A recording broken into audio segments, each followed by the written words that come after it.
Yani kitu gani umefanyiwa? Sawa, Ibrahim Kasuga, mtaalamu wa michezo, naye ameingia hapa katika line. Sijui kuna anahitaji kuchangia ama ni kipi. Kasuga, habari za jioni? Bwana, habari za jioni ziko vizuri kabisa. Na karibu sana. Naona umepiga simu wakati kipenga inaendelea. Yeah, of course nilikuwa nasikia yale namna ambavyo umeenda. Ndio. Na naweza kusema introduction ilikuwa nzuri kwamba tayari mwezi wa dabi umefika. Na bado hatujui, na kuna hilo tishio la Yanga kwamba huenda kwenye mchezo, siku ya mchezo wa dabi wao wakawa hapo Rwanda. Okay. Lakini kuna eneo kubwa ambalo naona ni kama tumerudi pale pale kwenye mijadala ambayo tulikuwa nayo mwanzo. Na inawezekana tuko pale pale kwa sababu majibu au sababu za ule mchezo kuahirishwa hazijatolewa mpaka leo. Kwa maana uchunguzi ulikuwa unafanyika, lakini hatujaambiwa kwamba zile issue za rushwa ni kina nani ambao walikuwa involved, masuala ya usalama, na ile ripoti majibu hayajatoka. Na inawezekana tuko hapa tulipofika, inawezekana Yanga na wao pia wakawa sababu. Ndio. Kwa sababu kuna eneo ambalo wao hili jambo waliliruka, wakalipeleka kasi kimakosa. Kwa hiyo kasi walivyowarudisha huku, na ni kama ikawa kuna mazingira kwamba mamlaka yakarudishwa kwenye vyombo vya ndani, na Yanga akatakiwa aanze kufaili jambo upya. Kwa hiyo kwenye kufaili jambo upya, Yanga amekataa kwenda kwenye vyombo vya ndani. Okay. Ndilo eneo ambalo pia hata mamlaka zikapata nguvu kutangaza huu mchezo au kuupa mchezo tarehe mpya. Kwa hiyo kitu ambacho nakiona tuko hapa tulipo kwa sababu Yanga yeye bado amesimamia msimamo wake, hachezi. Sawa. Iwe ana makosa, iwe hana makosa, yeye anaamini mchezo wa tarehe 8 ndio ambao ulipaswa kuchezwa. Lakini kitu kikubwa ambacho mimi nakiona hapa, ndio historia ya Yanga na TFF kwa miaka kadhaa ya hivi karibuni, zile ingia toka hapo mmemtaja Manara, mmetaja Bernard Morrison, kuna time ilikuwa kwa Fredrick Mwakarebela kama na kumbukumbu nzuri. Au hii ligi tujitoe. Juzi hapa ilikuja story ya usajili wa Tuisura Kisinda na Kambole. Kama mnakumbuka haya mambo yote, ile chuki baina ya taasisi hizi mbili, ambapo kuna siku nilitoa mfano nikasema kuna movie moja inaitwa The Hate You Give. Yani kuna ile chuki ambayo watu wanakuwa nayo dhidi ya upande fulani. Sasa limekuja kupatikana tukio ambalo sasa linaonyesha vita iliyopo baina ya hizi taasisi mbili.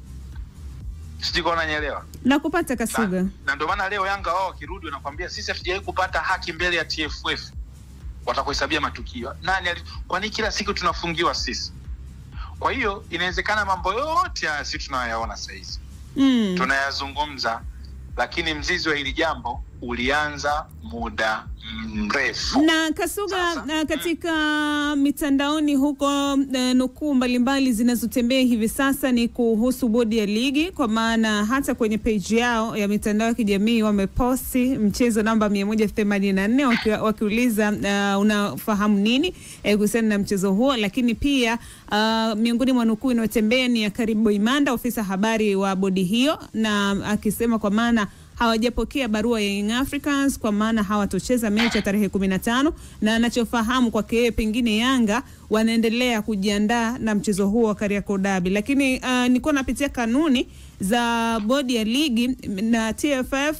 Miongoni mwa kanuni ambazo zinasema timu yoyote ya Tanzania inayotaka kuona kucheza mechi kirafiki nje ya mipaka ya Tanzania inalazimika kuandika barua kwa shirikisho la mpira miguu kwa maana TFF ili waweze kukamilisha azma hiyo. Kwa upande wa Young Africans haiko hivyo.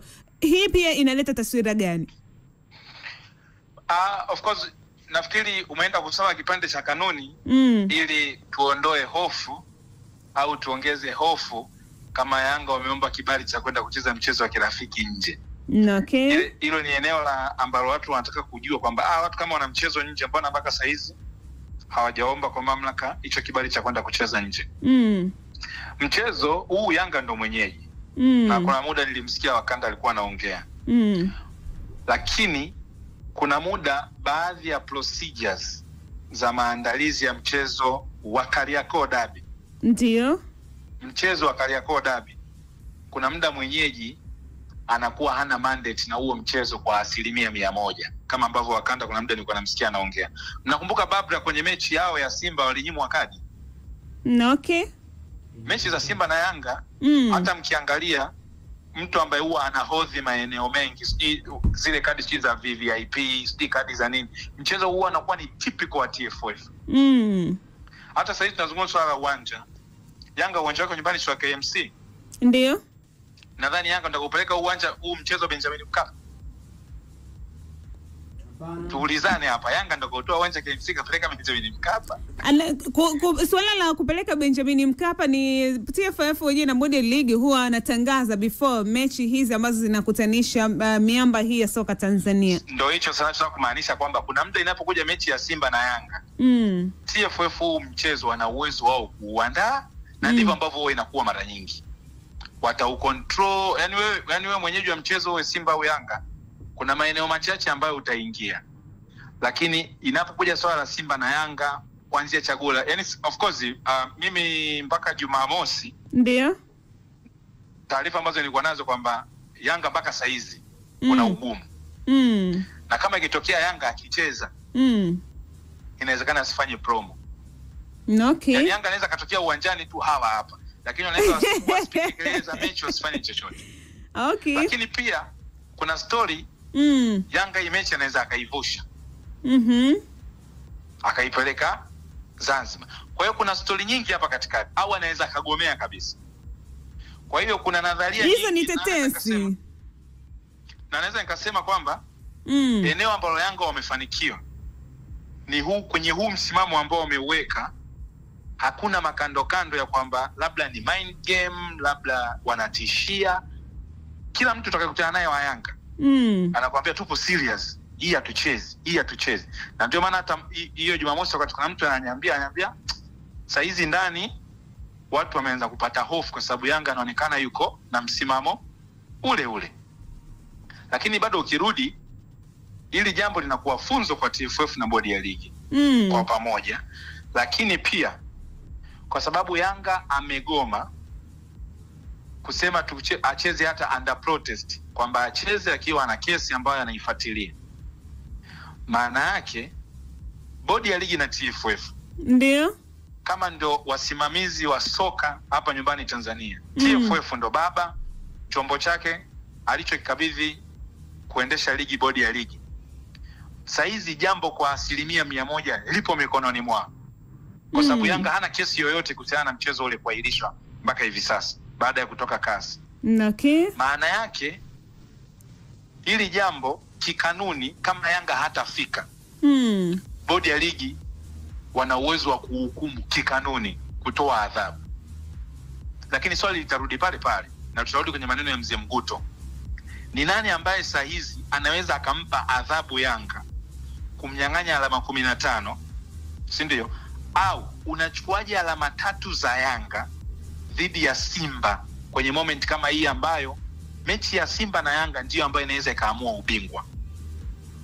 Kwa hiyo bodi ya ligi kama wataamua kusimama kwenye msimamo, mechi inachezwa, Yanga akiadhibiwa, maana yake hataweza kwenda popote pale kwenda kulalamika, kwa sababu hana kesi ya msingi ambayo ameifaili mpaka hivi sasa kwa mujibu wa mazingira na taarifa ambao walitoa wao.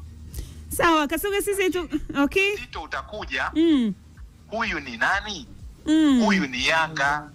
Okay. Kama ambavyo bodi ya ligi waliofia mchezo ungechezwa, Simba asingekuja, kuna adhabu kubwa wangempa Simba. Kwa hiyo situation inarudi kule. Waliofia Simba hata kuja, na asipokuja itapigwa adhabu kubwa, wakaahirisha mchezo. Na huu tena unakuja kwamba Yanga asipokuja tarehe 15, kanuni inasemaje? Kuna adhabu. Je, upo tayari kumpa hiyo adhabu Yanga? Ndio wanakuja kujikuta wapo kwenye mtego mwingine mzito.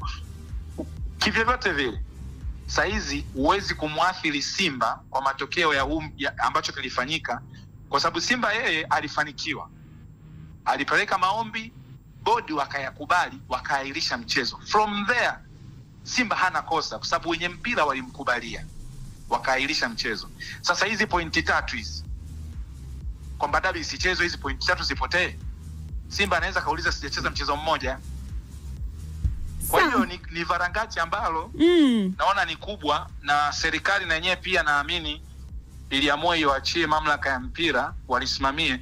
Na ndio tunasema busara ya kwanza kwangu mimi kutoka TFF ilikosekana pale baada ya Yanga kutoka kasi, walivyorudishwa ndani, wao kwenda kutangaza tarehe mpya, wakati jambo tuliambiwa lilikuwepo. Licha ya kwamba Yanga walienda kasi, lakini kwenye busara itakiwa ambaye jamani kasi wamewarudisha. Sasa tulikuwa tushaanza kuzungumza tunafanyaje? Sawa. Lakini kitendo cha kasi wamekuja, taarifa imetoka, bodi ya ligi katoa majibu kwamba mechi ipo. Nafikiri pale ingetumika busara kidogo tu kwamba jamani mmesharudishwa na kasi, njooni sasa